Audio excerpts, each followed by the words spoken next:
স্বাগত জানাচ্ছি বাংলা ভিশনের নিয়মিত আয়োজন যে কথা বলতে চাই অনুষ্ঠানের সাথে আছে তাইমুর রশিদ।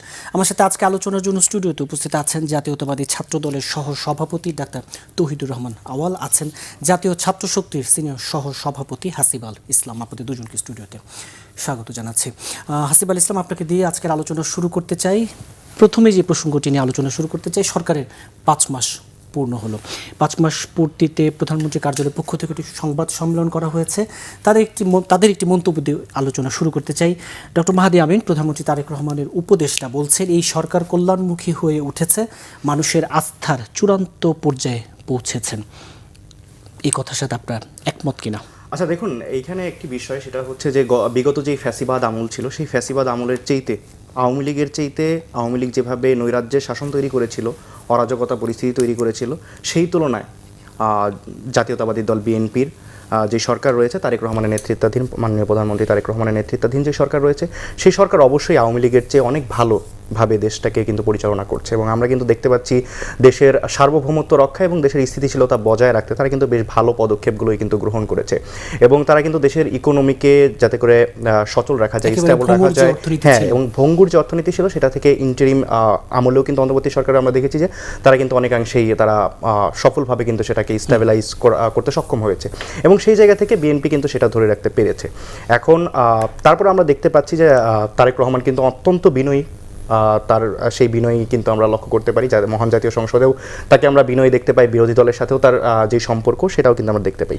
তবে যে বিষয়টা, যে প্রত্যাশার জায়গাটা ছিল, এবং বিএনপির পক্ষ থেকেও কিন্তু বারবারই বলা হচ্ছিল অন্তর্বর্তীকালীন সরকারের সময় যে নির্বাচিত সরকার আসলে দেশের যেই পরিস্থিতি রয়েছে, দেখুন আসলে সরকার কয়েকটি জায়গায় বেশ ভালো করছে। সরকার তার যেই পররাষ্ট্রনীতি রয়েছে সেই জায়গা থেকে সরকার অসম্ভব ভালোভাবে আগাচ্ছে, এবং দিল্লির আধিপত্য থেকে মুক্ত হতে তারা কিন্তু ইতিমধ্যেই বেশ কিছু কার্যক্রম গ্রহণ করেছে। তারা তিস্তা মহাপরিকল্পনা বাস্তবায়নে বদ্ধপরিকর, যেটা আমাদের দীর্ঘ সময়ের দীর্ঘ লড়াইয়ের কিন্তু আমাদের দাবি ছিল। এবং সীমান্ত হত্যা বন্ধের ব্যাপারেও তারা কিন্তু আসলে আমি যতটুকু লক্ষ্য করতে পেরেছি, তাদের আসলে এখানে ইতিবাচক ভূমিকা রয়েছে এবং ইতিবাচক মনোভাবটা রয়েছে। তবে এখানে যেইটা সবচেয়ে বড় সমস্যা, সেটা হচ্ছে দেশের আইন শৃঙ্খলা পরিস্থিতি। দেশের আইন শৃঙ্খলা পরিস্থিতি এখন কিন্তু মানে যত সময় যাচ্ছে আমরা দেখতে পাচ্ছি কিন্তু আইন শৃঙ্খলা পরিস্থিতি কিন্তু উন্নতি হচ্ছে না। আমরা দেখতে পাচ্ছি যে চট্টগ্রামে কিন্তু এখনও গ্যাং কালচারগুলো বেড়ে উঠেছে। এবং আপনি খুব শীঘ্রই একটা জিনিস কিন্তু আমাদের সংবাদ মাধ্যমে আমরা কিন্তু দেখতে পেয়েছি যে এটা আমরা সবসময় শুনতে পাই যে চিটাগাং থেকে ঢাকাতে আন্ডারওয়ার্ল্ডের যে কন্ট্রোল, সেটা কিন্তু আসলে গভর্নমেন্ট কন্ট্রোল করতে পারছে না। এবং আমরা দেখতে পাই যে বিভিন্ন ব্যবসা প্রতিষ্ঠানে ঢুকে সেখানে চাঁদাবাজি করা হচ্ছে, সন্ত্রাসী করা হচ্ছে, মেরে ফেলার মতো হুমকি দেওয়া হচ্ছে, তার ব্যবসা প্রতিষ্ঠানে ব্যবসা করতে দিবে না। হ্যাঁ, বেশ কয়েকটা ঘটনা সামনে এসেছে। এছাড়া মাদকের যে ব্যাপারটা রয়েছে, স্বরাষ্ট্রমন্ত্রীর সালাউদ্দিন সাহেবের তার নিজের এলাকা দিয়েই সবচেয়ে বেশি মাদক কিন্তু বাংলাদেশে আসছে। ইতিমধ্যে কিন্তু এই ব্যাপারটি নিয়ে আসলে বিএনপির পক্ষ থেকেও, সরকার দলের পক্ষ থেকেও কিন্তু ভয়েস রেজ করা হয়েছে। তো দেখা যাচ্ছে যে আমাদের স্বরাষ্ট্রমন্ত্রীর কিন্তু এখানে অনেক ব্যর্থতা রয়েছে, তার অনেক বড় দায়বদ্ধতাও রয়েছে, দায়িত্ব অনেক বেশি। কিন্তু সেই জায়গা থেকে আমরা দেখতে পেয়েছি দেশের যে মব পরিস্থিতি রয়েছিল, বিএনপি যেটা বলতেছিল যে নির্বাচিত সরকার ক্ষমতায় আসলে মব পরিস্থিতি অনেকটা নিয়ন্ত্রণে আসবে, সেই জায়গা থেকে কিন্তু আমরা দেখতে পেয়েছি যে এখনও কিন্তু মব কালচার কিন্তু বিদ্যমান রয়েছে। এবং সংখ্যালঘুদের উপর নির্যাতন, মাজারে কিন্তু হামলা এখন পর্যন্ত আমরা লক্ষ্য করতে পারছি। এই বিষয়গুলো কিন্তু আসলে এখন পর্যন্ত এই সরকার কিন্তু সেগুলোকে নিয়ন্ত্রণ করতে পারেনি। এছাড়া আরেকটা সবচেয়ে বড় সমস্যা হচ্ছে, সেটা হচ্ছে বাজার সিন্ডিকেট নিয়ন্ত্রণ করে দ্রব্যমূল্যের দামের যেই ন্যায্যতা, সেটা কিন্তু বজায় রাখতে পারছে না। এই জায়গায় কিন্তু সবচেয়ে বড় এই সরকার সিন্ডিকেট এবং আন্ডারওয়ার্ল্ডকে কন্ট্রোল করতে পারছে না। তো এই সরকারের সবচেয়ে বড় ব্যর্থতা হচ্ছে আইন শৃঙ্খলা পরিস্থিতি অবনতির দিকে যাচ্ছে। এবং শব্দ চয়নই সব পরিষ্কার। জি, ডাক্তার তৌহিদুর রহমান আওয়াল, এই যে সরকারের নানা উদ্যোগ নিঃসন্দেহে প্রশংসনীয়। আমরা দেখেছি একবারে খাতুয়ারি ধরে ইশতেহার বাস্তবায়নে একটা নতুনত্ব আছে, যেটা হাসিব আল ইসলাম বলছিলেন যে প্রধানমন্ত্রীর কিছু নতুনত্ব আছে যেগুলো মানুষকে ছুঁয়ে গেছে, কিন্তু সিন্ডিকেট এবং আন্ডারওয়ার্ল্ড। ধন্যবাদ আপনাকে। এমন তো কোনো জাদু নাই যে হুট করে আমরা এটা চেঞ্জ করে ফেলতে পারবো। আহামরি আমাদের দেশগুলোর মানুষগুলো, আপনি ধরেন যে আমলাগুলা মানে ফ্যাসিস্ট লীগের আমলে ছিল, আপনি তাহলে লীগের সুবিধাভোগী মানুষের পার্সেন্টেজ হবে কত ওই সময়? আপনি ধরেন 24-এর গণ অভ্যুত্থান যদি আমরা ধরি, তার আগে কমপক্ষে 90% মানুষ হচ্ছে সুবিধাভোগী, আমি ধরলাম। বাকি 5% বা 10% এরা হচ্ছে বৈষম্যের শিকার, কেউ বিএমপি করতো, কেউ ছাত্রদল করতো, সেই জায়গা থেকে। এখন 90% মানুষ একটা সমাজ থেকে আপনি তো বিতাড়িত করে দিতে পারবেন না, এদেরকে সময় লাগবে। এখন আপনি যদি আমাকে সময় না দিয়ে বলেন আমরা ভালোর জন্য চর্চা করব। আমার ভাই যেটা বললেন, আমরা দেখলাম এই যে কিছুদিন আগে যে হইলো যে শিক্ষার্থীরা এইচএসসি আমাদের ভাই বোনেরা, এদের তো উদ্দেশ্য অবশ্যই অনেস্ট ছিল, অবশ্যই একটা অনেস্ট উদ্দেশ্য, এবং ছাত্রদল এই প্রথম তার সরকার ক্ষমতায়, সে নিজে সেখানে তার সরকারের যে মতামত বা তার বিপরীতে যে সে একটা মতামত দিয়েছে, মানে বিপরীত মতামত দিয়েছে শিক্ষার্থীদের পক্ষে। কিন্তু সেই জায়গায় দেখলাম আমাদের ভাইদের তো মানে মানে হয়তো বা 1 বছর হবে ভাইদের, আপনাদের ছাত্রশক্তি প্রতিষ্ঠার পর 1 বছর হবে। এখন সেখানে দেখলাম এই যে জাতীয় ছাত্রশক্তির যে জামালপুর জেলার সংগঠক মাহিন, সে নিজেকে এইচএসসি পরীক্ষার্থী দাবি করে সে ওখানে একটা নেতৃত্ব দেওয়ার মতো একটা জায়গায়। এখন এই জায়গায় তো মানুষজন তখন মনে করবে যে ঠাকুর ঘরে কেড়ে আমি কলা খাই না। মাহিনের বিরুদ্ধে এখন ভাইরা কোনো ব্যবস্থা নিয়েছে কিনা, কারণ সে ফার্স্ট ইয়ারের শিক্ষার্থী, সে ঘরে পড়ালেখা করবে, সে তো আর ফ্যান ক্লাবের সদস্য হওয়ার দরকার নাই যে এইচএসসি ফ্যান ক্লাবের আমি মেম্বার হই, আমার বড় ভাইদের পরীক্ষা বাতিল হলে আমার খুব লাভ। এই সমস্যা হলো এই জায়গাটায় আমরা ভালোর জন্য চর্চা করব।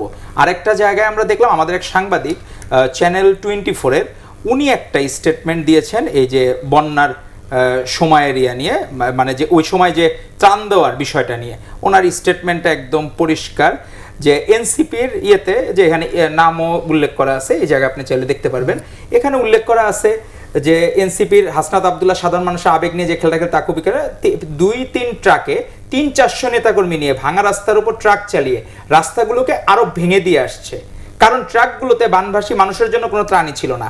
বাঁশখালীর শেষ মাথায় ছনুয়া ইউনিয়নের সন্ধ্যা নাগাদ পৌঁছাল এনসিপি কর্মীরা, এখনো 3 ট্রাক ভর্তি নেতাকর্মী, কোনো ত্রাণ নাই। সন্ধ্যা গড়িয়ে রাত হয়ে গেল, দেখলাম কয়েক প্যাকেট ত্রাণ নিয়ে একটা নৌকায় উঠানো হয়েছে।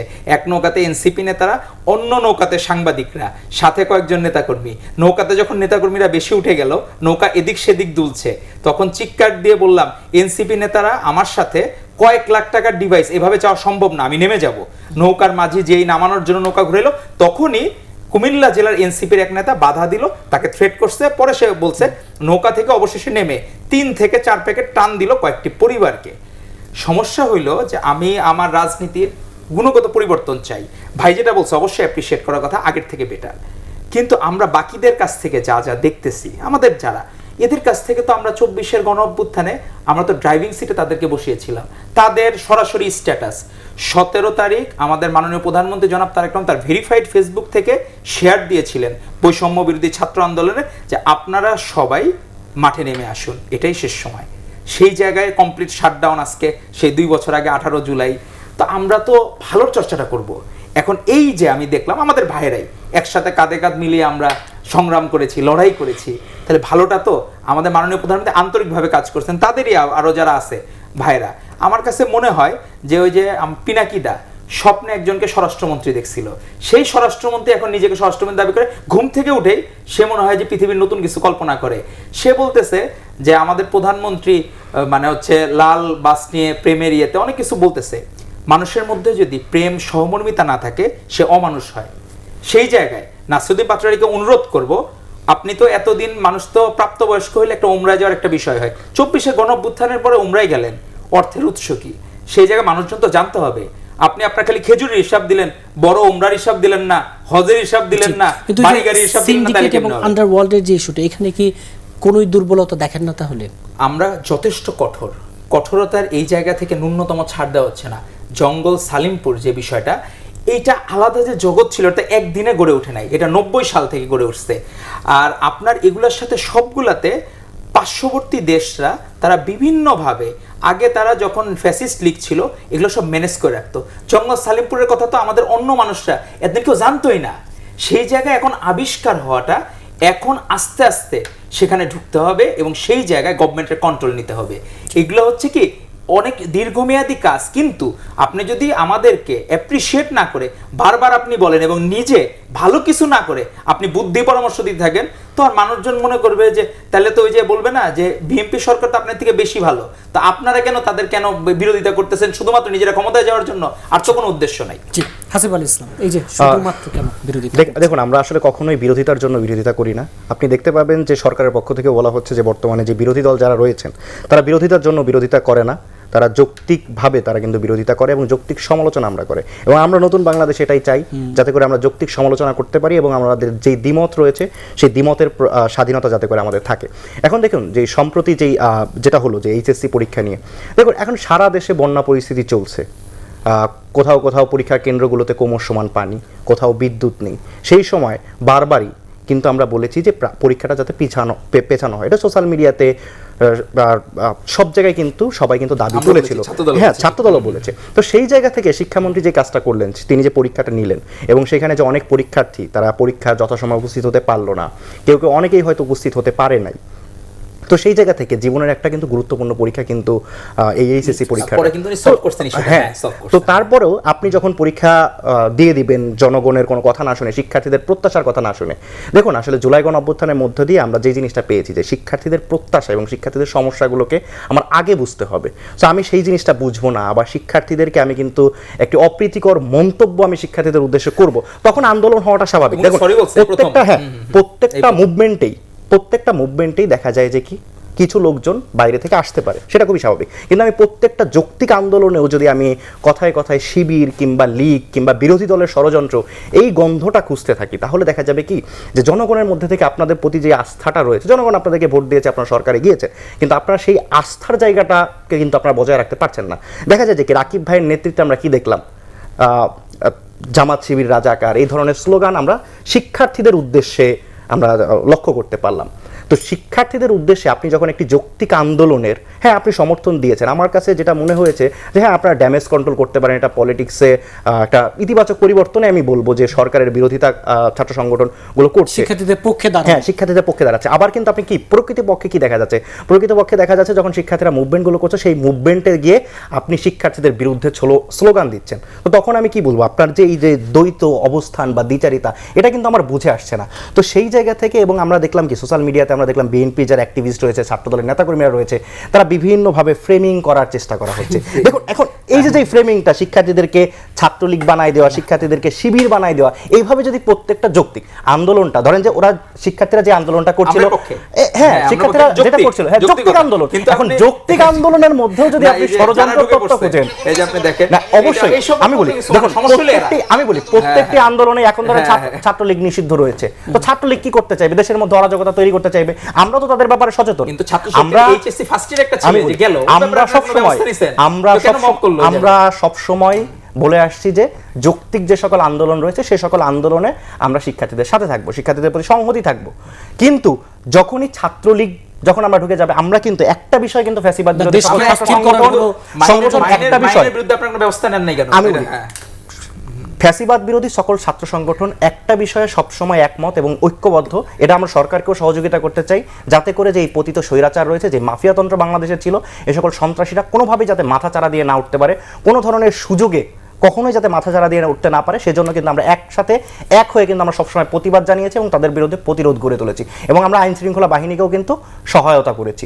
তো সেই জায়গা থেকে আপনি যখন একটা শিক্ষার্থীদের যৌক্তিক আন্দোলনে আপনি পুলিশ দিয়ে তাদের উপর লাঠিচার্জ করবেন, শিক্ষার্থীরা যৌক্তিক দাবি নিয়ে গেছিল, আমি বলি সহনশীল স্বরাষ্ট্রমন্ত্রী আমি বাংলাদেশের আগে দেখি না যে এইবারের মতো আমি বলি যখনই শিক্ষার্থীরা যৌক্তিক দাবিটা করেছিল, আপনি শিক্ষার্থীদের অনুধাবন করাটা আপনার সরকারের দরকার ছিল, সরকার সেই জায়গায় না করে যখন সরকার চাপে পড়লো, সরকার যখন দেখলো যে শিক্ষার্থীরা মুভমেন্ট করছে, শিক্ষার্থীদের পক্ষ থেকে একটা চাপ রয়েছে এবং এই আন্দোলন যে একটা যৌক্তিক আন্দোলন সেটা আপনিও জানেন আমিও জানি সবাই জানে, তখন ঢুকে পড়ে নষ্ট করছে কারা, ধরেন আপনার যে একটা ফ্যান ক্লাব খুলছেন আপনি, এইচএসসি ফার্স্ট ইয়ারের শিক্ষার্থী গেছে, সে নাকি বড় নেতা হয়ে গেছে, সে ওখানে যে এসএসসি পরীক্ষার্থী, তো এই ফ্যান ক্লাবের দায়িত্ব তারে দিছে, যে ফ্যান ক্লাব হওয়ার দায়িত্ব এখন যে কোনো যৌক্তিক আন্দোলন ক্লিয়ার করেন। আমি বলি যখন আপনি শিক্ষার্থীদের উপর পুলিশের হামলা করবেন তখন সেখানে রাজনৈতিক নেতৃবৃন্দ কতটুকু কি আপনি দেখান সংসদ ভবনের সামনে পুলিশ হামলা করে নাই কতটুকু তাদেরকে মানে ওই জায়গায় যাতে জমায়েত না করতে পারে, রাষ্ট্রীয় একটা প্রোগ্রাম চলতে সংসদে, আপনার কি মব করার দায়িত্ব রাষ্ট্র আপনাকে দিয়েছে, সংসদের সামনে গিয়েছে এইচএসসি ফার্স্ট ইয়ার একজন শিক্ষার্থী, সেখানে ওই জায়গায় আমি বলতেছি যৌক্তিক আপনি যখন পুলিশের হামলা করেন, পুলিশের হামলা করলে আমার শিক্ষার্থীদের পাশে দাঁড়ানো, জামালপুর ওই লোকের দায়িত্ব দিছে না, জামালপুর লোকের দায়িত্ব না, আমি বলি যখন আপনি পুলিশের উপর হামলা করবেন, যখন 17 তারিখে আমাদের উপর হামলা করা হলো, সারা দেশের জনগণ নেমে আসছিল না, সারা দেশের জনগণের সাথে কি কোটা সংস্কার আপনার কোটা তো সংস্কার অদ্ভুত। আন্দোলন রয়েছে। কোটা সংস্কারের আপনি সাথে যখন মিলে। পুলিশ দিয়ে আপনি আপনি হামলা irrelevant চালাবেন, কথা বলতেছেন। তখন স্বাভাবিক ব্যাপার আপনি পাশে থাকা তার irrelevant বন্ধু হয়তো আন্দোলনে গিয়েছে, হ্যাঁ। সে সেখানে সংহতি আপনি জানাতে যাবে না, irrelevant কথা তার বলছেন। বন্ধুর পাশে দাঁড়াবে না। আমরা অনেকে পানি কিনে দিয়েছেন আমাদের আন্দোলনে, যখন কোটা সংস্কার আন্দোলন চলছে 4 তারিখ 5 তারিখে শাহবাগে অনেকে পানি কিনে দিয়েছেন আমাদের আন্দোলনে। তার মানে কি তাদের কোটা সংস্কারের দরকার ছিল? আপনারা কিভাবে বললেন যে ছাত্রলীগেরই কথা, এই যে আমি তো বলতেছি। জাতীয় পার্টি এত খারাপ, সেখানে নাহিদ সার্জিসরা আপনাদের বড় ভাইরা, এখন তো আপনার ছাত্র শক্তি, তারা হলো এনসিপি, এরা রাত্রি যাপন করতে হচ্ছে একজন জাতীয় পার্টির ইয়ের বাসায়, নেতার বাসায়, স্বীকৃত নেতার বাসায়। তা আপনারা কি নিজে আমি হলো বলি না। দুধে দেওয়া তুলসী পাতা না হয়, আপনি মনে করতেন সব পৃথিবীর সব দুধে দেওয়া তুলসী পাতা হয়ে যাবে, আপনি জি। নিজে তো তুলসী পাতা না। জি, হাসিব আল ইসলাম, আমি একটু আমি বলি বলতে দিন। বাংলাদেশের যেই আমাদের ধরেন যে অনেকের বড় ফ্যামিলি রয়েছে বাংলাদেশে, দেখা যায় যে কি বাংলাদেশের যে রাজনীতিটা রয়েছে, দেখা যায় যে বড় ভাই আওয়ামী লীগ করে, ছোট ভাই জাতীয় পার্টি করে, মেজো ভাই বিএনপি করে। এখন তাদের বাড়ি একটাই। এখন আমি যদি মেজো ভাইয়ের দাওয়াতে যাই, তার মানে কি বড় ভাই আওয়ামী লীগ তো করতে, সারা তার কি আমি সবই তো পুনর্বাসিত হয়ে যাবে তাহলে? না না তাহলে কারো পুনর্বাসিত family হবে বাড়িতে না। কেউ নাই। আমি তো বলতেছি একটা society-র মধ্যে আপনার সেটাই তো সমাজের আমি গোষ্ঠীর মধ্যে তারা মিলে সেটাই তো যায়। আমি বলতেছি, কোন সন্ত্রাসীর বাড়িতে তো সে যায় নাই, সে তো জাতীয় পার্টির বাড়িতে যায় না, তার ভাইয়ের বাড়িতে গেছে। তার ভাই এনসিপি যদি করে, তার ভাই যদি জুলাই জাতীয় পার্টি, জাতীয় পার্টি। গণ অভ্যুত্থানে অংশগ্রহণ করে থাকে, তার বাড়িতে যাওয়া আর তার ভাইয়ের বাড়িতে যাওয়া তো এক জিনিস না। জাতীয় এখন পার্টি- বড় একটা ফ্যামিলি, তার ধরেন যে একটা বংশে ধরেন যে ঘর আছে হচ্ছে 5টা পরিবার সেখানে বসবাস করে। তো আমি যদি ছোট ভাই যে জুলাই গণ অভ্যুত্থানে অংশগ্রহণ করেছিল তার বাড়িতে যাই, এর মানে কি আমি বড় ভাইয়ের কাছে যাওয়া হলো? তাহলে বিষয়টা কি আপনি জেনে শুনে আপনি যাবেন না, আপনি কার কাছে যাচ্ছেন? এখন তো এন্টারটেইন হচ্ছেন আপনি কার না, দ্বারা? আমি বলি- খাবারটা রান্না হচ্ছে কার করে এখন- থেকে? আপনি বলেন সেটা যে আপনি এন্টারটেইন হচ্ছেন কার দ্বারা? Entertain কার দ্বারা হচ্ছেন আপনি? আমি বলছি এখন যে ছোট ভাইয়ের বাসায় যাওয়াটা তো এখানে খারাপ কিছু না। আর এখানে আমি বলি, বাংলাদেশের কেউই তো তাহলে সবাই তো ভালো থাকে, এখন কেউ দেখো তো খারাপ এখানে দেখুন এই যে পাবনায় শিমুল বিশ্বাস, সে যে আওয়ামী লীগের সন্ত্রাসীদেরকে পুনর্বাসন করেছে, সেজন্য আমাদের সরোয়ার তুষার ভাই সেখানে প্রতিবাদ করেছে। এরপর এনসিপি কে পাবনায় নিষিদ্ধ ঘোষণা করা হয়েছে। আপনি আওয়ামী লীগের নিষিদ্ধ আওয়ামী লীগের লোকজনকে পুনর্বাসন করবেন? সরোয়ার তুষার আপনি নাম বলবেন, তার তো এখনো কোনো জাস্টিফাই হলো না। সে রাত বিরাতে মেয়েদের নখ দিয়ে বেড়ায়, তার তো আদর্শিক চারিত্রিকগত সমস্যা আছে, তার তো আরো অনেক সমস্যা আছে। আমি আপনি সেগুলো নিয়ে আপনার কথা বলছেন, আদর্শ ব্যক্তি নাকি সে? আমি বলছি যে আপনি আপনারা শিমুল রোহিঙ্গা ক্যাম্প বানাইছেন, পুনর্বাসন কেন্দ্র, যে একটা চারিত্রিক সমস্যা, একজনের এই সমস্যা, অমুকের আত্মীয় জাতীয় পার্টি, অমুকের আত্মীয় আওয়ামী লীগ, তো আপনারা তো একটা রোহিঙ্গা ক্যাম্প বানাইছেন, তাহলে একদম মানে আমাকে একটু কাইন্ডলি refined কথা আপনি বলতে জি, আছেন জি, না। হাসিব না, আল ইসলাম। এখানে যেই বিষয়টা দেখুন, এই দেখেন আওয়ামী লীগের শিমুল বিশ্বাস, সে আওয়ামী লীগের যে মামলার দাগি আসামি, তার বিরুদ্ধে সরোয়ার তুষার গিয়ে কেন বলেছে, সেই জন্য আপনি এনসিপি কে নিষিদ্ধ করে দিলেন। মানে আপনি নিষিদ্ধ আওয়ামী লীগের লোকজন নেতাকর্মীদেরকে পুনর্বাসন করবেন, আবার কেউ প্রতিবাদ জানালে তাকে আপনি নিষিদ্ধ করে দেবেন, তাকে মায়ের দেওয়ার হুমকি দিবেন। এই ধরনের কাজ তো কখনো আপনারা এই গ্রহণযোগ্য না। আচরণ ইন্ধনগুলা নাসিরউদ্দিন পাটোয়ারি, নাসিরউদ্দিন পাটোয়ারির কথা শুনলে আর সরোয়ার তুষারদের কথা শুনলে মনে হয় তার দেশ স্বাধীন করে ফেলছে। তাদের এই ভূমিকা 24-এর গণঅভ্যুত্থান থেকে এদেরকে কেউ চিনতো না, কিন্তু আমরা যখন ড্রাইভিং সিটে বসলাম, তার মানে কি আমি ড্রাইভারে আপনার কাছে আসবো, আগে একটু হাসিব আল ইসলাম আমি বলুন। জি। একটু কথা বলি, শোনেন, জুলাই গণ অভ্যুত্থানে সবারই ভূমিকা রয়েছে। জুলাই গণ অভ্যুত্থানে বিএনপির ভূমিকা রয়েছে। জুলাই গণ অভ্যুত্থানে মির্জা ফখরুল ইসলাম আলমগীর যখন বলেছিলেন যে এটা শিক্ষার্থীদের আন্দোলন, এই আন্দোলনের সাথে আমাদের এটার সাথে আমাদের তার এই বক্তব্য, একটু বলুন। আমি বলি তার ওই বক্তব্য শতভাগ সঠিক ছিল। তার কারণ তখন যে স্ট্র্যাটেজিক অবস্থান ছিল আমাদের যে আন্দোলনের কৌশল ছিল, সেই কৌশলের কারণেই কিন্তু তিনি ওই বক্তব্য দিয়েছিলেন। তার মানে কি বিএনপি আমাদেরকে সহযোগিতা করে নাই? ছাত্র দলের নেতাকর্মীরা আমাদের মাননীয় প্রধানমন্ত্রী তারেক রহমান তার ভেরিফাইড ফেসবুকে প্রতিনিয়ত আমাদের অনুপ্রাণিত করেছেন, আমাদের উৎসাহিত। তারেক রহমান তো কবে আরো 10 বছর আগে থেকে এক দফা ঘোষণা করে দিয়েছে। এক দফা কি সফল হয়েছে? ওইটা তো আপনারা নিজেরা কোথায় ছিলেন না ছিলেন, কারণ আপনাদের যারা ভাইরা ছিল, ধরেন নাহিদ সার্জিসটা, এরা একসময় ছাত্রলীগ করা আসছে, এদের জ্ঞান বুদ্ধির উদয় হয়েছে। নাহিদ কবে ছাত্রলীগ করেছে? না সার্জিস আর হাসনাত, সরি হাসনাত কবে ছাত্রলীগ করেছে?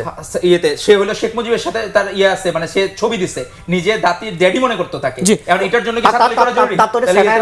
একটু সেটার পোস্ট ছিল। হ্যাঁ, সেটার তাহলে পোস্ট এখন ছিল। বাকি সবাই তো বলবে যে আমি হলো পোস্ট না, না। দিই, তো সেটা আমি আপনাকে দেখাইতে পারবো। আমি তো বললামই। এজন্য এখানে আমি নাহিদ আপনাকে কবে ছাত্রলীগ করেছে? তাহলে সার্জিসেরটা কি বলবো? শোনেন, যখন ক্যাম্পাসে ছাত্র দলের প্রবেশ করা সেই সাংগঠনিক সক্ষমতা ছিল না, তখনও আমরা দাঁড়িয়ে 2024 সালের 6 জানুয়ারি আমরা ঢাকা বিশ্ববিদ্যালয়ের শিক্ষার্থীরা নির্বাচনকে বয়কটের ঘোষণা দিয়েছিলাম, এবং এই শেখ হাসিনার আন্ডারে কোনো ধরনের নির্বাচনে আমরা এটা 16 বছর ধরে করতেছি।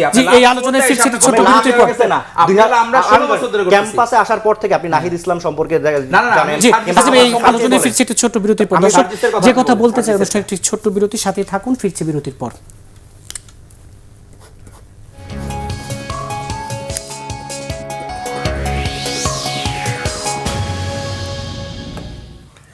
বিরতির পর আবারও স্বাগত জানাচ্ছি। যে কথা বলতে চাই অনুষ্ঠানে, হাসিব আল ইসলাম, আপনাকে আবার শুরু করতে চাই। বলছিলাম যে জুলাই গণ অভ্যুত্থানের দ্বিতীয় বার্ষিকী, প্রশ্নটা এভাবে রাখতে চাই যে 2 বছরের মাথায় এসে জুলাই পক্ষের যে শক্তিগুলো, সেই শক্তিগুলোর মাঝে ঐক্যের যে জায়গাটা অনেকটাই শিথিল, ঠিক ওইভাবে অটুট থাকলো না, এর দায় আসলে কাকে দেবেন? দেখুন, আসলে জাতীয় স্বার্থ রক্ষা এবং সার্বভৌমত্বের প্রশ্নে এখনও আমি যেটা মনে করি এবং আমার যেটা মনে হচ্ছে যে ফ্যাসিবাদ বিরোধী সকল পক্ষই তারা কিন্তু এক এবং ঐক্যবদ্ধ রয়েছে। এখন দেখুন, রাজনীতির মতাদর্শের ক্ষেত্রে মতপার্থক্য বিদ্যমান থাকবে, এটি রাজনীতির বা মানুষের একটা স্বভাবজাত বৈশিষ্ট্য কিন্তু মতপার্থক্য থাকা।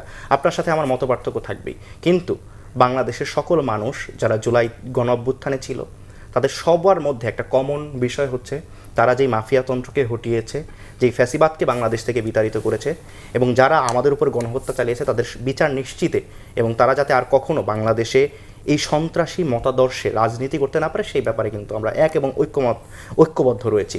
এখন দেখুন, জুলাই গণ অভ্যুত্থানের আজ 2 বছর পরে আমাদের অনেক প্রত্যাশা ছিল, সেই প্রত্যাশাগুলো কিন্তু আসলে পূরণ হয়নি।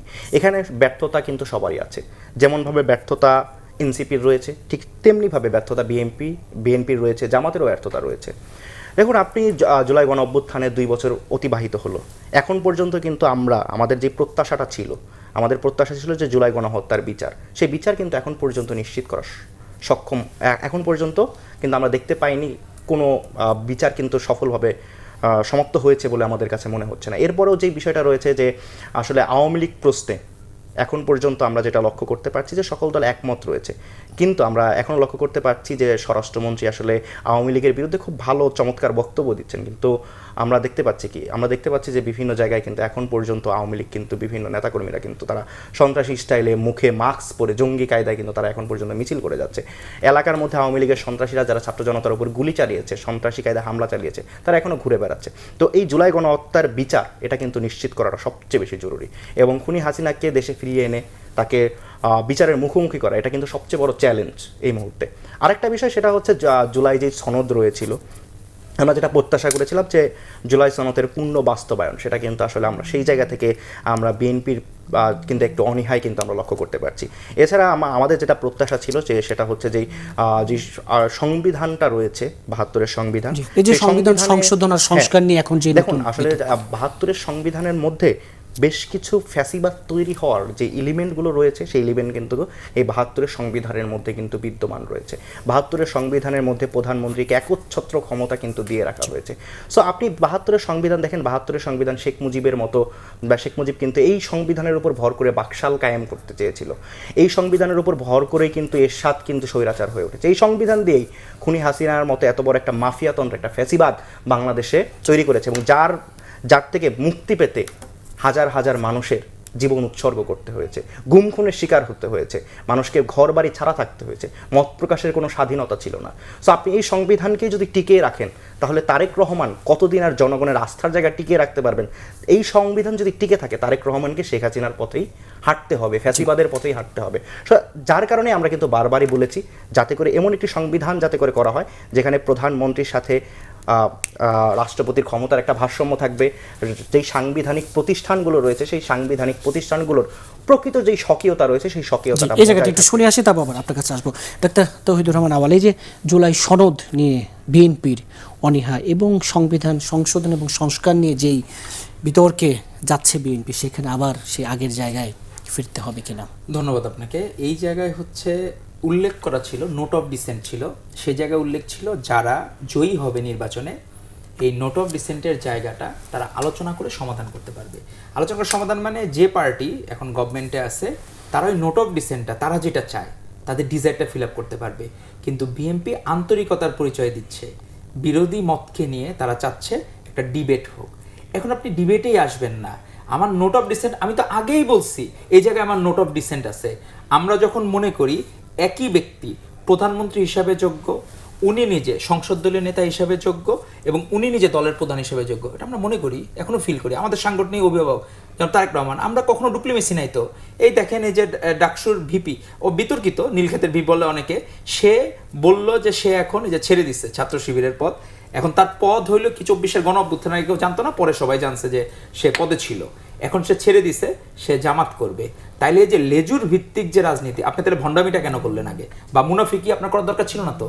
আগেই বলতেন যে আমরা জামাতের রিঅর্গানাইজেশন, আমরা শিবির শেষ করে জামাত করব। তারা এখানে একটা মানে করে কি ওই যে ঘোলা পানিতে মাছ শিকার করা, তারা সবসময় ঘোলা পানি পছন্দ, তাদের কোনোদিন পরিষ্কার জল পছন্দ না তাদের। তো এখন সমস্যা হলো কি যে সংবিধান সংস্কারের ব্যাপারে বিএনপি সবচেয়ে বেশি আন্তরিকতার পরিচয় দিছে, এবং গণভোটের সময় যে 4টা পয়েন্ট হয়েছে, আমি 3.5টা পয়েন্ট আমরা মানি আর হাফ আমরা মানি না। আপনি আমাকে ফোর্স করতে পারবেন না। তো এই জায়গায় আপনি অপশনে 3টার মধ্যে আপনি কি একবারে হ্যাঁ দিতে হবে এবং একবার না দিতে হবে, এবং আমাদের মাননীয় প্রধানমন্ত্রী হ্যাঁতে ভোট দিতে বলেছিলেন বলেই হ্যাঁ জয়যুক্ত হয়েছে। স্বাভাবিক বিষয়, আপনার যখন আপনার 51%, তার আমাদের ভোট ব্যাংক, তারা তারেক রহমানের কথায় 51% গণভোটে হ্যাঁ দিছে, বাকি আপনার টোটাল 69 to 70% হচ্ছে আপনার গণভোটে ইয়েতে, তাহলে বাকি যে 19% এটা হয়তো বা বিরোধী মত। আপনি বরঞ্চ বিরোধী মতের যারা তাদেরকে প্রশ্ন করতে পারেন, তারা ক্যাম্পেইন করেও আমাদের কিন্তু পুরাটা পার্সেন্টেজ, তারপরেও দেখা গেছে কিছু গণভোটে কিন্তু না পড়ছে।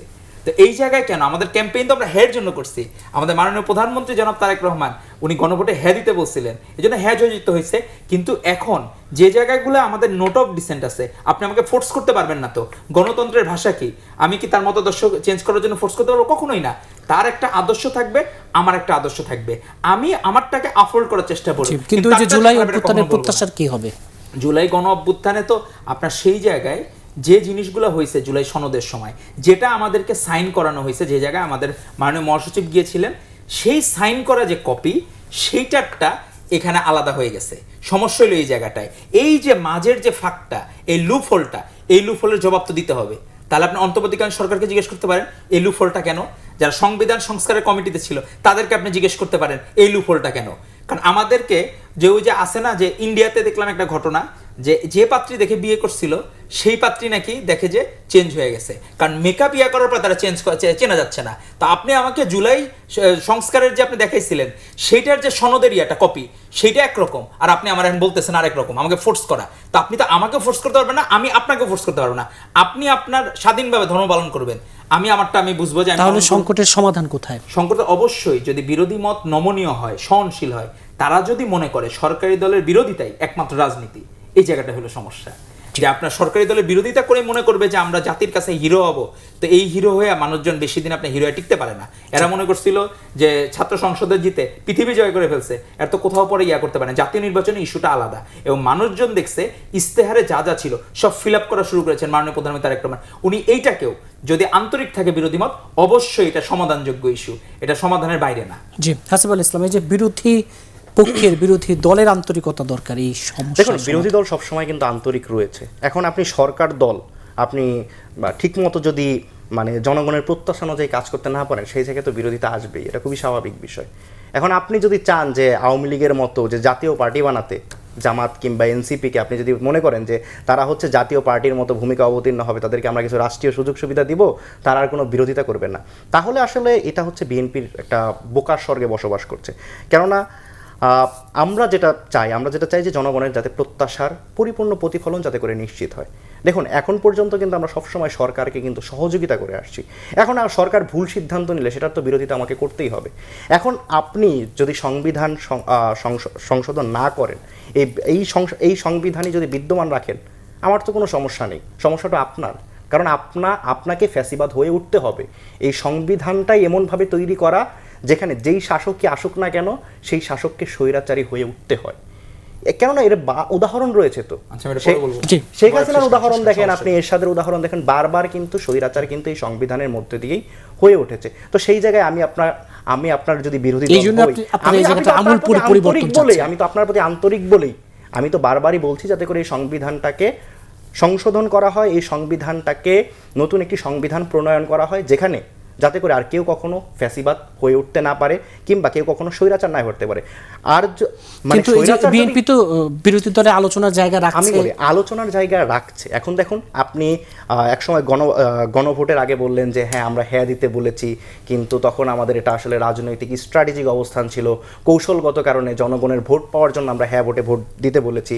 তার আগে ঐক্যমত্য কমিশনে আমাদেরকে জোর করে সিগনেচার করানো হয়েছে, আমরা যদি সিগনেচার না করতাম তাহলে জাতীয় নির্বাচন হতো না, জাতীয় নির্বাচন যাতে করে দেয় সেই জন্য আমরা সিগনেচার করেছি। এখন জাতীয় নির্বাচন হয়ে গেছে, এখন আমি ক্ষমতা এসে গেছি, এখন আমি আর কিছু মানি না, তাহলে তো ভাই কিছু বলার নাই। বিএনপির নোট অফ ডিসেন্ট তো ছিল। হ্যাঁ, নোট অফ ডিসেন্ট অবশ্যই ছিল, কিন্তু নোট অফ ডিসেন্ট থাকার পরেও বা যেই বিষয়গুলো যে মানাটা জরুরি সেই বিষয়গুলোতে আমরা দেখতে পাই যে এখানে কিন্তু তাদের অনীহাটা রয়েছে। এবং আমরা দেখতে পাই যে অনেকেই কিন্তু বলার চেষ্টা করে যে আমরা কৌশলগত কারণে আমরা তখন হ্যাঁ ভোটে ভোট দিতে বলেছি। তো এইটা তো আসলে এক ধরনের হিপোক্রেসি জনগণের সাথে, জনগণ তো এটা বুঝতেছে। সো আপনি ক্ষমতায় গিয়েছেন, আপনি দেশ চালান, খুব ভালোভাবে 5 বছর চালান, সেটা আপনাদের প্রতি আমাদের প্রত্যাশা থাকবে, আপনাদের দোয়া থাকবে। এখন আপনাদেরকে জনগণ সময় দিয়েছে, এখন যদি আপনার এই সময় থাকতে আপনারা যদি ভালোভাবে জনগণের জন্য কাজ না করতে পারেন, জনগণ তো আপনাদেরকে আর সময় দিবে না, সেটা খুবই স্বাভাবিক বিষয়। ডাক্তার তৌহিদুর রহমান আউয়াল, এই যে 5 বছর সময় পেয়েছেন, জনগণের জন্য কাজ করেন এবং এই যে প্রত্যাশার কথা বলা হচ্ছিল এবং আবার যেন নতুন করে সেই ফ্যাসিবাদ, সেই চরিত্র যেন আবার এখানে বিষয়টা হলো কি, আমার ভাইয়ের মনে হয় জানার একটু ঘাটতি আছে, কারণ এই জায়গায় সংবিধানের থেকে ইম্পর্টেন্ট হইলো একটা ব্যক্তি ফ্যাসিবাদী হওয়ার পিছনে বা সে ফ্যাসিবাদ কায়েম করার পিছনে সেখানে ব্যক্তিটা জরুরি। শেখ মুজিব প্রথমবার প্রেসিডেন্ট, পরের বার প্রাইম মিনিস্টার, এরশাদ প্রেসিডেন্ট, তার পরবর্তীতে যে আবার যখন প্রাইম মিনিস্টার শাসিত সরকার হইলো, আমাদের মাননীয় প্রধানমন্ত্রী বেগম খালেদা জিয়া তৎকালীন করলেন, তারপরে হাসিনা আবার ফ্যাসিস্ট হয়েছে। এ জায়গায় ব্যক্তি জরুরি সংবিধানের থেকে। এই সংবিধানে তো সুযোগ ছিল আমাদের মাননীয় প্রধানমন্ত্রী, তৎকালীন প্রধানমন্ত্রী খালেদা জিয়ার, সে তো চাইলে লং রানে থাকতে পারতেন, কিন্তু শুধুমাত্র তত্ত্বাবধায়ক সরকার ব্যবস্থা আনয়নের জন্য উনি 96 সালে কিন্তু ছেড়ে দিচ্ছেন। এই জায়গায় ব্যক্তি ইম্পর্টেন্ট। আমার ভাইয়েরা যেভাবে মুখস্থ কথাবার্তা বলে, এতে মনে হয় যে এরা মনে হয় খালি কি পড়ে এসে বমি করে দেয়, এরকম মনে হয় ঘটনাগুলো শুনলে। শেখ মুজিব ব্যক্তি ফ্যাসিস্ট, তার পরবর্তীতে এরশাদ ফ্যাসিস্ট, তারপরে শেখ হাসিনা ফ্যাসিস্ট। 3 জায়গায় এখানে তো ব্যক্তি জরুরি। আমাদের পরবর্তী বেগম খালেদা উনি তো হন নাই। এখানকার বিষয়টা হলো কি, আপনি সংবিধানে যে জায়গায় সংস্কার দরকার পুরাটাই খারাপ তো আপনি বলতে পারবেন না। গাছের একটা জায়গায় ছোট্ট করে একটা পোকা ধরছে, পুরো শরীর আপনি ফালাই দিতে পারবেন? আপনি আমাদের কোনো জায়গায় বটে, আমাদের সার্জারি, ধরেন সার্জনকে সার্জারি করে, সে একটা জায়গায় ফোড়া হয়েছে, বিষ ফোড়া হয়েছে, তাই বলে কি পুরো লোকটাই খারাপ হয়ে গেল? বিষয়টা হচ্ছে যে জায়গায় সংস্কার দরকার সেই জায়গায় সংস্কার করতে হবে। পুরোটা আমি বিস্ফোরা বলে তো একটা মানুষকে আমি করতে পারবো না যে কি যে এই মানুষটাই খারাপ, এটা আমি দিতে পারবো না। যতটুকু সার্জারি করা দরকার সে ততটুকু করে সে সুস্থ হয়ে যাবে। এখন আমি যখন সার্জারি করতে যাচ্ছি, আপনি বলবেন না আমি মানি না, পুরা বডি ঠিক না হইলে আমি ফেরত নেব না, কেন সার্জারির পরে কমপ্লিকেশন হবে, ঝামেলা হবে। আপনি তো এগুলো ফেস করে আগাইতে হবে। আমরা বলতেছি সংবিধান সংস্কারের জন্য আসেন, আমরা বসি, আপনি বসবেন না এই জায়গায় কেন? কারণ আমি মানবো না যে জায়গাটা, আমি সেটা নোট অফ ডিসেন্ট দিছি, আমাকে তো আপনি ফোর্স করতে পারবেন না। ঐক্যমত্য কমিশন টানা, এরা স্কুলেও মানুষজন এত ঘন ঘন যেত না যে ঐক্যমত কমিশনের জন্য আমাদের নেতা যে ওই সময় স্বরাষ্ট্রমন্ত্রী সালদা যেভাবে দৌড়াদৌড়ি করতেন, যে আন্তরিকতার সাথে উনি করছেন না, আমাদের মাননীয় প্রধানমন্ত্রী জনাব তারেক রহমানের পক্ষ থেকে উনি তো করছেন। তো আমাদের আন্তরিকতা ছিল বলে আমি নোট অফ ডিসেন্ট দিয়ে রাখছি যে আমি আমার অ্যালার্জির সমস্যা, আমি বেগুন খাবো না, আমি বিফ খাবো না। আপনি এখন জোর করে আমরা বলবেন এর বেগুনি খেতে হবে, বিফি খাইতে হবে, তো এইটা তো গণতন্ত্রের স্বাধীনতা না। আপনি তো আমাকে সেটাই বলতেছেন যে জায়গায় আমি মানবো না, আপনি আমাকে মানাইতে পারবেন না। আর আপনি যেটা বললেন যে 5 বছরের প্রত্যাশা, আপনি 5 মাসে আপনি বলেন যে শিক্ষা ব্যবস্থা সেই জায়গায় যে উন্নয়ন, আগেকার দিনে যে অটো পাস যে ছিল এবং ফ্যাসিস্ট হাসিনা শিক্ষকদেরকে যেভাবে হইলো কি যে ছাত্রলীগ করা ছাড়া শিক্ষক নিয়োগ দিত না, কোনো জায়গায় কোনো কিছু হইতো না। এই যে রিসেন্টলি কনস্টেবলের যে নিয়োগ হয়েছে, সেখানে একজন বোন বলতেছে যে 125 টাকায় আমার চাকরি হয়েছে, তার বাবার দেওয়া লাগে না, সে টিউশনির টাকা দিয়ে 125 টাকায়। আমি জানি আমার ভাই অ্যাপ্রিসিয়েট করবে না, কারণ কি তারা যেটা বলবে প্রথমে বলবে খুব ভালো ভালো, কিন্তু যখনই আসবে সে নিজেরটা কোনোদিন বলবে না। যে তারা জাতীয় পার্টির বাসায় থাকে, তারা হচ্ছে কি ত্রাণ দিতে যায়, তাদের লোকের সংখ্যা বেশি থাকে, সাংবাদিকদেরকে ফোর্স করে, হুমকি দেয় নিউজ না করলে। আবার দেখা যাবে কোনো প্রোগ্রাম করলে মানুষ 50 জন, সাংবাদিক 100 জন এই ইয়েতে, এবং ছবি এমন ভাবে নিবে আপনার মনে হবে যে মনে হয় পিছনে মনে হয় 100 মানুষ আছে। ছবি এমন ভাবে তাদেরকে টেকনিক এবং বাধ্য করা হয়, নিউজ এইভাবে দিতে হবে। এইভাবে তো ভাই চলে না। এত বছর আমরা সংগ্রাম করছি, 16 বছর মানুষ আমাদের যে সময় প্রতিবাদ করা দরকার, আপনি এখনো সার্চ দিলে দেখবেন ওই সময় আমাদের আন্দোলনের কি আছে না আছে। আর আমার ভাই যে বললো যে হাসনাত সাহেবের, আমি একটা খালি স্লোগান দেখাই হাসনাত সাহেবের, আমার ভাই তো মনে হয় এগুলো একটু কম দেখেন, এই জন্য আমি খালি একটু স্লোগান দেখাই, কারণ এটা পরিষ্কার করা দরকার। সবাই মনে করবে যে না আমরা আবার ইয়া করলাম। এই জায়গায় এই যে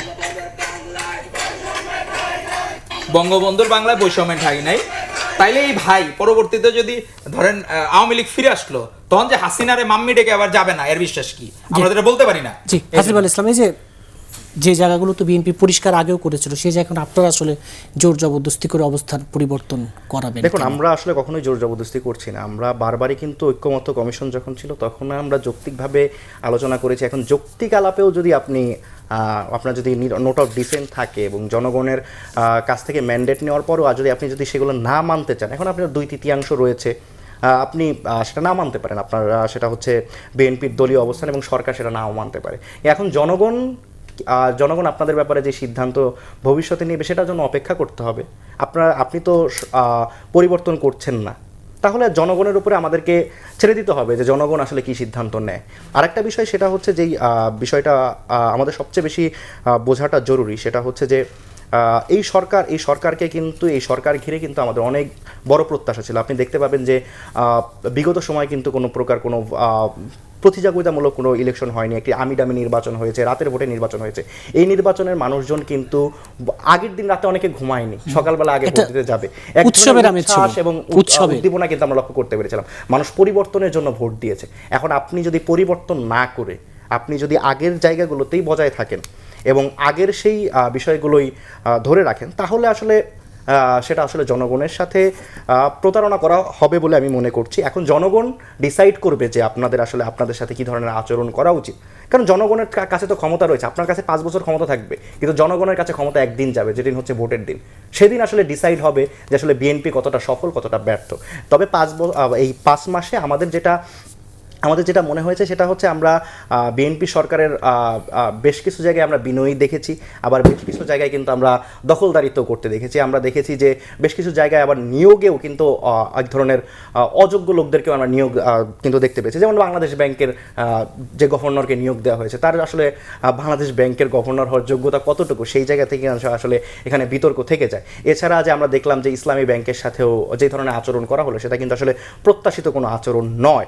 এছাড়া আমরা দেখেছি যে বিভিন্ন মিডিয়া চ্যানেলগুলোতেও কিন্তু এক ধরনের নির্বাচনের পরপরই এক ধরনের দখলদারিত্ব চলেছে। তো এটা তো আসলে কখনো গ্রহণযোগ্য নয়। আবার আমরা দেখেছি যে বিভিন্ন বাজারের কন্ট্রোল নিয়ে, বিভিন্ন জায়গায় চাঁদাবাজি নিয়ে, সিন্ডিকেট নিয়ে, আন্ডারওয়ার্ল্ড নিয়ে, এগুলো কিন্তু বিএনপি সরকার কন্ট্রোল করতে পারছে না। সো যখন আপনি ব্যবসায়ীদেরকে আপনি সুযোগ করতে না পারবেন, দেশের ইকোনমি তো স্টেবিলাইজ হবে না। আপনারা যখন আন্ডারওয়ার্ল্ডের দৌরাত্ম্য বেড়ে যাবে, সিন্ডিকেটের দৌরাত্ম্য বেড়ে যাবে এবং এইগুলোকে কন্ট্রোল করতে পারবেন না, এখানে আপনি সিস্টেমের কারণে হচ্ছে আপনি সিস্টেমের দোষ দেবেন। কিন্তু আমি যখন বলবো যে এই সংবিধান একটি ফ্যাসিবাদী হওয়ার একটা কাঠামো, এই সিস্টেমের মধ্যে যদি আপনি থাকেন, আপনি ফ্যাসিবাদ হয়ে উঠবেন, আপনি স্বৈরাচার হয়ে উঠবেন, তখন আপনি মানবেন না। কিন্তু আবার আপনাকে যখন আন্ডারওয়ার্ল্ড কিংবা সিন্ডিকেট কন্ট্রোল করতে বলা হবে, তখন আপনি সিস্টেমের দোহাই দিবেন। তাহলে তো আসলে এখানে আসলে মেইন যে ক্রাইসিসটা সেটা হচ্ছে সদিচ্ছার অভাব এবং এই ক্রাইসিসগুলোকে সমাধান করার অভাব। আমরা অনেকেই জানি যে বিএনপির অনেক নেতাকর্মী তারা হচ্ছে সিন্ডিকেটের সাথে কানেক্টেড, বিএনপির অনেকে ব্যবসা প্রতিষ্ঠান সিন্ডিকেটের সাথে কানেক্টেড, বিএনপির অনেকেই আন্ডারওয়ার্ল্ডের সাথেও তাদের ঘনিষ্ঠতা রয়েছে। আন্ডারওয়ার্ল্ডের তো রাজনীতিতে অনেকে অনেক সময় আন্ডারওয়ার্ল্ডের সাথে ঘনিষ্ঠতা রাখে, কিন্তু তার মানে আন্ডারওয়ার্ল্ডের সাথে ঘনিষ্ঠতা রেখে আপনি বাংলাদেশের ইকোনমিকে ডিস্টেবিলাইজ করবেন।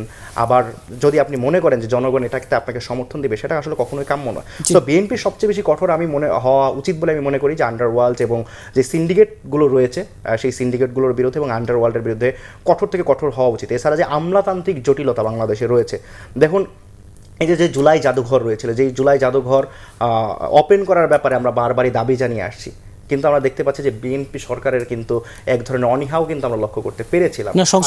ঘোষণা দিয়েছেন, হ্যাঁ আমি বলছি অনীহাও কিন্তু আমরা লক্ষ্য করতে পেরেছিলাম। এই যে জুলাই জাদুঘর যে খুলবে, জুলাই জাদুঘর, এটা নিয়ে কেন আমাকে কথা বলতে হবে? এটার ব্যাপারে আমাকে কেন বিএনপির সমালোচনা করতে হবে? আমার তো খালেদা বেগম জিয়ার বিএনপির মানে জুলাই জাদুঘর খুলতে হবে বেগম জিয়ার বিএনপির সরকার ক্ষমতায় থাকতে, এবং সেটা নিয়ে আমাকে প্রতিবাদ করতে হবে, সেটা নিয়ে আমাকে কথা বলতে হবে। এটাও তো আমাদের জন্য একটা লজ্জার জাতি হিসেবে, তাই না?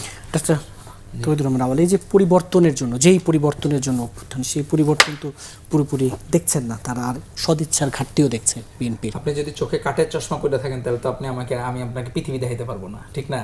দেখেন, ভাই বলতেছে যে 5ই আগস্ট জুলাই জাদুঘর মাননীয় প্রধানমন্ত্রী আন্তরিকভাবে বিষয়টা দেখতেছে, কিন্তু সেই জায়গায় তো আমার ভাই দেখলাম যে লাস্টে একটা কথা আমি শুনলাম না যে মাননীয় প্রধানমন্ত্রী আন্তরিক একজন, তাকে ধন্যবাদ। এটাই হলো চর্চা, যে আমরা নিজেরা বাকি বিরোধী মত যারা তাদেরকে অ্যাপ্রিসিয়েট করি, তাদের অনেকের ভুল ভেঙে। আর তারা ধরেন একটা সোসাইটির মানুষ। আপনি দেখেন ভাই যেটা বললো যে বাংলাদেশ ব্যাংকের ইয়ের কথা, সেখানে বাংলাদেশের সবচেয়ে বেশি যার জার্নাল আছে 123টা সম্ভবত, ওনার বাবাও ছিলেন বুয়েটের উপাচার্য। এরকম একজন ব্যক্তিকে ডুয়েটে ঢুকতে দেওয়া হয়নি, উপাচার্যকে মপ করে থামায় দেওয়া হয়েছে। এবং এখানে একটা গুপ্ত শিবিরের মিনি ক্যান্টনমেন্ট ছিল, এটা ভাইরা বলবেন না। কারণ কি, আর ভাইরা হলো কি, আরো হলো কি, বিশ্বের কোনো খোঁজ খবর ইয়াতে একটু কম রাখে। ইউএসএতে ধরেন আপনি ডেমোক্রেট গভর্নমেন্ট, হঠাৎ করে রিপাবলিকান গভর্নমেন্ট আসলো, হোয়াইট হাউসের কিন্তু স্টাফ সব চেঞ্জ হয়ে যায়। এখন আপনি কিন্তু ওই জায়গায় ডিবেট করতে পারবেন না যে ডেমোক্রেটের ওই লোকটা রিপাবলিকানের এই লোক থেকে বেটার, আপনি ডেমোক্রেটের এই লোক দেন। এটা কিন্তু খুবই নর্মাল ফেনোমেনা। এখন যদি এইটা নিয়ে আপনি কথা বলেন, আপনার বাক স্বাধীনতা মানে একপাক্ষিক স্বাধীনতা, এটা কিন্তু না। তারপরে কি বাংলাদেশ ব্যাংকের বর্তমান গভর্নর আছে আর কোনো যোগ্য লোক কি বিএনপির নাই? না, এটা কি এখন আপনি আমারে বলতে পারেন যে এখন সে যদি খারাপ করে, বাংলাদেশ ব্যাংকের অবস্থা যদি খারাপ হয়, তখন আপনি বলতে পারেন। একটা মানুষকে আপনি সুযোগ দিচ্ছেন না, তাহলে কিভাবে হবে? আপনি সুযোগ দিবেন না, তাহলে আপনাকে যখন সিনিয়র ভাইস প্রেসিডেন্ট, আপনার সামনে যদি প্রেসিডেন্ট হন, আপনাকে সুযোগ দেওয়া হবে না? প্রথমেই আমি বলবো যে আগেই ব্যর্থ, তাইলে তো হবে না। আপনি তো হইতে পারে, কারণ একটা সমাজে, এই সমাজে যারা ছিল, ছাত্রলীগ না করে হলে থাকছে এরকম আমার জানা নাই, সুযোগই তো ছিল 16 বছরে। তাইলে তার বিপরীত মত কি ছাত্রদল আর গুপ্ত শিবির বা কিছু শিবির ছিল। এখন এর বাইরে ভাইরা যখন ছাত্র শক্তি হিসেবে আত্মপ্রকাশ করলো, এই লোকগুলা কোথা থেকে আনবে? যদি আমি ধরি 24-এর গণ অভ্যুত্থানের আগে, তাহলে এই লোকগুলা সে হয় ছাত্রলীগ থেকে নিতে হবে, অথবা ছাত্রদল থেকে নিতে হবে, অথবা শিবির থেকে নিতে হবে। তাছাড়া তার রাস্তা নাই। আর ছাত্রদল করা একটা ছেলের অন্তত কোনো কিছু হয় নাই যে সে তারেক রহমানকে সর্বোচ্চ নেতা মনে করে, আর মনে করে তারেক রহমানের দ্বারা বাংলাদেশের উন্নয়ন সম্ভব। এরা তো কোনোদিন যাবে না ছাত্রলীগদের। তাহলে গেলে কারা যাবে? হয় ছাত্রলীগ করা ছেলে পেলে যাবে, অথবা শিবির করা যাবে। তাছাড়া তো অন্য কাউরে পাবে না। আর আমরা যদি সারাক্ষণ মানে ব্যাকবাইট করতে থাকি, যে বলতে থাকি অমুক এটা করে তমুক করেছে, আমি তো ভাইদের এটাও বলতে পারি, কিন্তু এগুলো নিয়ে আমরা সময় নষ্ট করতে চাই না। আমাদের দেশ, আমরা দেশকে ভালোবাসি। আমরা যদি দেশপ্রেমিক হই, দেশটা আমাদেরই করতে হবে। আমাদের চেষ্টা করতে হবে আমাদের আন্তরিকতার যাতে ঘাটতি না থাকে। আমরা প্রত্যেকেই চাই আমরা সবাই 24-এর গণ অভ্যুত্থানের শক্তি। কেউ কম, আগে ধরেন অনেক সময় নিজে, সবার তো আর্থিক অবস্থা একরকম না। ধরেন হাসনাত আব্দুল্লাহ এই স্লোগানটা আপনাকে দেখাইলাম, সে হলে থাকার জন্য করছে। কিন্তু এইটা যখন আপনি অস্বীকার করতে যাবেন, আপনি দেখেন যে তখন আমি একটু মুখ ফুসে নাহিদের কথা, কিন্তু নাহিদ না, এটা হবে হলো হাসনাত আর সার্জিস। আমি যখন বললাম ভাই আমার সাথে ডিবেট করছেন, ভিডিও দেখানোর পরে ভাই কিছু বলতেছে না, অবশ্যই এটা তো তার ক্লিয়ার করা দরকার। আমি হলে থাকার জন্য আমি এটা করেছি, তাছাড়া আমার উপায় ছিল না। আর আমরা সে সময় আমাদের পোস্টে লাইক দেওয়ার কারণে হল থেকে জুনিয়রদের বের করা যেত। সেই জুনিয়রদেরকে আমরা আবার মেসে রাখতে হইতো। আমাদের নিজেদের তো প্রত্যেকেরই লিমিটেশন আছে। আমরা চেষ্টা করছি, সেই জায়গায় আমাদের কোনোদিনই অ্যাপ্রিসিয়েট করবে না। এরা হলো কি আগের যা আছে অতীতগুলো অস্বীকারও করবে, আবার আমাদেরকে অ্যাপ্রিসিয়েট করবে। তো আমরা চাই এটা যাতে না হয়। জি, হাসিব আল ইসলাম, এই আজকের বাস্তবতায় দাঁড়িয়ে যে 5 মাস সরকারের পূর্তিতে দাঁড়িয়ে এই সরকারের সামনে সবচেয়ে বড় চ্যালেঞ্জ কি? এই সরকারের সবচেয়ে বড় চ্যালেঞ্জ যেটা হচ্ছে, সেটা হচ্ছে এই সরকারের সবচেয়ে বড় চ্যালেঞ্জ হবে ইকোনমিকে স্টেবিলাইজ রাখা। কারণ আমি দেখতে পাচ্ছি যে এই সরকার কিন্তু আসলে সিন্ডিকেটকে এখন পর্যন্ত তারা কোনো উল্লেখযোগ্য ভূমিকা রাখতে পারছে না। আর একটা সবচেয়ে বড় চ্যালেঞ্জ হবে যেটা হচ্ছে যে আওয়ামী ফ্যাসিবাদ এখন কিন্তু মাথাচাড়া দেওয়ার চেষ্টা করছে। তারা শেষ নিঃশ্বাসটুকু, তাদের যে শেষ সম্বলটুকু রয়েছিল, সেটা দিয়ে বাংলাদেশে অরাজকতা তৈরির চেষ্টা করছে, অপচেষ্টা করছে। তো তাদেরকে প্রতিরোধ, তাদের বিরুদ্ধে যথাযথ পদক্ষেপ গ্রহণ করাটা এটা সরকারের সবচেয়ে বড় চ্যালেঞ্জ হবে। এবং সরকারের সবচেয়ে বড় চ্যালেঞ্জ হচ্ছে শেখ হাসিনাকে বাংলাদেশে নিয়ে এসে বিচারের মুখোমুখি করা।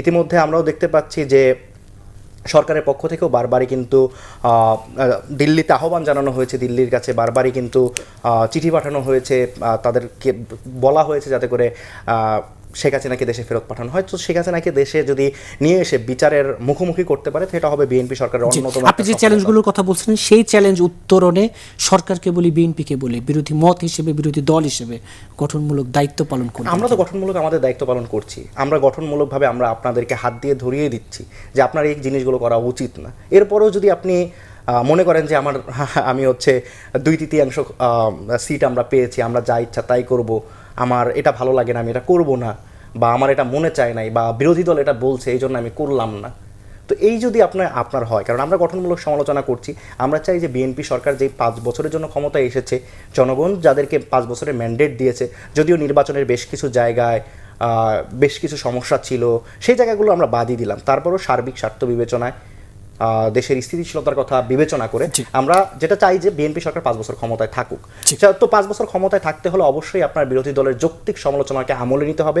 আমলে নিয়ে সেগুলোকে কিন্তু আপনার ডাক্তার তৌহিদুর রহমান আওয়াল, এই যে বিরোধী দলের যৌক্তিক সমালোচনা আমলে নেবেন কিনা এবং যে চ্যালেঞ্জগুলো কথা বলা, আমার ভাই যে বললেন যে হচ্ছে এই জায়গায় বাজার সিন্ডিকেটের কথা বা বাকি মাফিয়ার কথা, আমি আমার ভাইকে জানাইতে চাই যে আমাদের বাণিজ্য মন্ত্রণালয় থেকে সিদ্ধান্ত হয়েছে প্রথমে কিছু পণ্যের জন্য রাষ্ট্রীয়ভাবে স্ট্র্যাটেজিক রিজার্ভ তৈরি করবে আমাদের গভর্নমেন্ট, এবং এআই মডেলের আওতায় একটা আমদানি পর্যায় থেকে খুচরা বিক্রেতা পর্যন্ত এআই মডেল একটা চেইন তৈরি করবে। সময় একেবারে এবং হাতে নেই, একটু ছোট্ট এবং করে। এটা হলো টিসিবি কার্ড 80 লক্ষ মানুষ ভোগ করে, সেটা 1 কোটিতে নিয়ে যাওয়া। তো এটা কি চেষ্টা তো করতেছে। এখন আমার ভাই খালি একদম বলল যে বাজার সিন্ডিকেট আপনার হচ্ছে সেই জায়গায় মাফিয়া দাও, আমরা চেষ্টা করে যাচ্ছি আন্তরিকভাবে। অর্থাৎ বিএনপির আন্তরিক প্রচেষ্টা থাকবে। তাদের মতামত আমরা নেই। জি, আপনাদের দুজনকে আজকে স্টুডিওতে সময় দেওয়ার জন্য ধন্যবাদ। দর্শক, যে কথা বলতে চাই আজ এই পর্যন্তই। আগামী সপ্তাহে আবারও দেখা হবে। সে পর্যন্ত ভালো থাকুন, সুস্থ থাকুন।